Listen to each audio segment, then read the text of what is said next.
Mahigit 1,000 na ang tinamaan ng leptospirosis sa bansa hanggang nitong Miyerkules. Posible pang lumobo ang bilang na yan. Ngayong inuulan na naman ang Luzon. Nakatutok si Oscar Oida.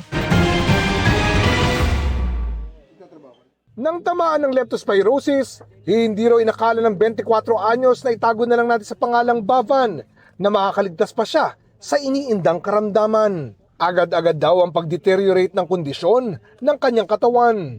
Halos muntik na din ako, sir.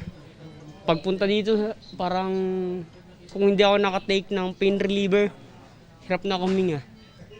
Biglaan lang din po yung biglaan lang po yung sintomas na sumuka ako. Then after ng suka is halos di na po ako nakahinga. Kaya laking pasasalamat niya at agad siyang na-admit sa ospital. Kung nagkataon daw, baka di na raw namin siya nakakausap ngayon. Iwas na po talaga sa hindi na magkakampante. Isa lamang si Bavan sa aabot sa 5,486 na tinamaan ng sakit na leptospirosis sa bansa mula January 4 hanggang August 26 ng taong kasalukuyan. Pinakamarami sa NCR, Region 2 at Region 3. At dahil tuloy-tuloy ang mga pag-uulan, ayon sa DOH, inaasahan pa ang pagdami ng mga kaso sa mga susunod na linggo. Ganon pa man, kinakaya pa rin naman daw ito ng ating mga ospital. Bagamat may mga naitalang insidente ng pagkakantala sa mga emergency room ng ilan. May mga pagsusuring ginagawa. Kaya yung kalimitan doon, ang waiting time sa loob ng ER, mga 1.5 to 2 hours. Kasi pag lumabas na yung resulta na iaakyat naman. So hindi siya refleksyon nung health system kasi yun yung pinaka-front end eh.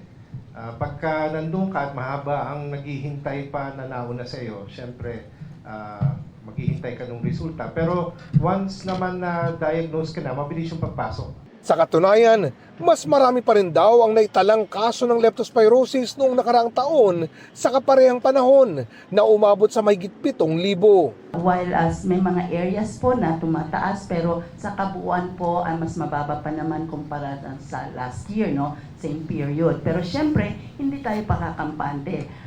Patuloy nating i-monitor and then ayun nga, meron po tayo ngayon kasi maganda yung ating leptospirosis bed tracker na mention na rin ni Secretary, no? Na namomonitor po natin yung mga hospitals po natin kung alin sa kanila ang meron pang mga bakanting beds para nag-guide po natin ang mga pasyente. Tuloy-tuloy din daw ang paghahanap nila ng paraan para mas maisaayos ang pagtugon sa mga kaso. Ang mas importante kasi is yung availability ng manpower. Kaya nga nag-augment na tayo ng galing sa ibang mga rehiyon.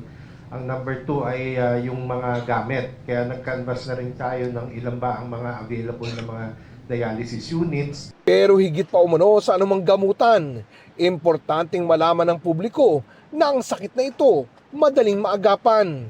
Kaya sa oras na mapalusong sa baha, may sugat man o wala. Ang sagot ko po doon sa tanong, pag naluso, prophylaxis po.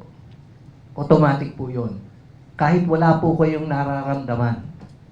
Mas simple po yung prophylaxis or preventive kaysa sa mag-intay ka ng simptomas. Simptomas, tinamaan ka na ng sakit. Pupunta ka na sa ospital, baka ma-confine ka pa.